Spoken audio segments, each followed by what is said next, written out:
the hardest part is having to endure the evil that I'm saying. That's the hardest part, and I have to get over that resentment really before I can really be creative. And um, Minot said a really profound thing, and this is why artists and musicians, they strive for the sublime and the truth. And he spoke the truth, and he even touched upon it, the meaning of life. And what's the meaning of life? Well, the meaning of life is the appreciation of life with compassion and no resentment. And his music conveys that. And I have to say this on an aside. When I was a young man, I read a music critic who said, if you can find the meaning of life in Rachmaninoff's third piano concerto. And I said, well, I have to go get that right away. So I went out and got the recording of Rachmaninoff's third, and I heard it. I heard the meaning of life, and it starts about the 4.5-minute mark. And it was so profound and so touching. And it's the same thing Manos was saying. It was the appreciation of life. Yes, I know terrible things happen, but life is still worth living, and it's about love. And that's what it resonated in me. It's really but in music, when you talk about the meaning of life, it's really kind of an intangible thing that can't be explained. In fact, if you do put it into words, it somehow sullies the profundity of it. Well, fortunately, each of the three of you do an amazing job of putting it into words as well as into your art. How about you, Zuby? What's the hardest part for you, and what makes it worthwhile? I think for me, one of the hardest parts is accepting that you're going to be misunderstood a lot, and that you have to just, you literally just have to accept, okay, you know what? Some people are going to misunderstand what I'm about, or who I am, or my personality, or even my beliefs, so on and so forth. There used to be a time when, particularly online, on social media, etc., my audience was small enough that I could reply to anything and everybody. And then a time comes when you grow and it's like, you know what? I cannot respond to everybody. I just need to accept that there are thousands of people in the world who have a completely screwed up view on who I am. I think Ben may be able to relate to this because I'm aware of how some of his work has been manipulated and distorted, etc. And you're there like, hey, that's not me. That's not what I'm actually about. You're missing my message here.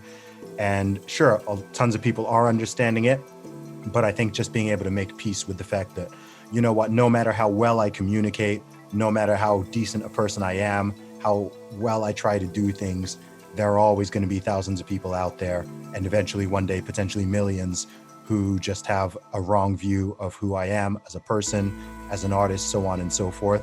So I think just being able to accept that and kind of be at peace with it, because it's something that always and it took me nags at 10 you. years to become at peace with that. I mightily resented it. What you have is something that it took me a long time to gain, and what you have is something called grace. And I did not handle it well at all. But in the end of it all, I sort of arrived at a place where I've accepted it now, and I'm kind of it's actually produced within me, sort of like sand in an oyster irritates the oyster into creating a pearl. It created with me a little bit of grace that I never had before. Well, that's one of the things what you're saying. The second part of my question was what makes it worthwhile. And what I'm hearing is that's one of the things that makes it worthwhile, is that it actually develops and liberates your own character. Exactly. Yeah. Yep. For me, what makes it worthwhile is that the positive massively outweighs the negative. I think as human beings, of course, we're naturally wired to see the negative. You know, if you get 100 positive comments or 100 positive emails, and then you get that one nasty one, the nasty one is the one that sort of stands out to you. It's just the way our brains work. Right. So for me, it's just, focusing on the positive and being like, okay, maybe this percentage of people don't like me or think they don't like me, but look at all these hundreds of thousands of people out there who are, engaging with what I'm doing and sending positive messages and enjoying my content, etc. So that's for me what makes it worthwhile. Well, that's just what happened for Kimberly and me, because we weren't really very public figures before Thrive One.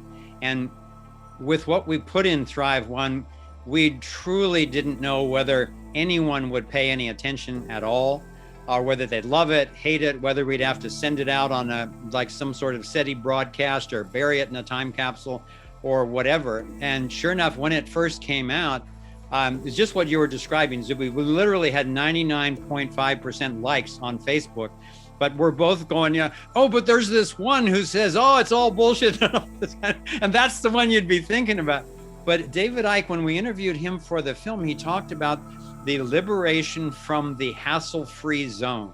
He said, when you're willing to tell the truth, which means some people are going to hassle you for it, then you have to inside yourself, liberate yourself from this trying to play it safe. And then all of a sudden you can do anything and everything as long as you're true to your soul.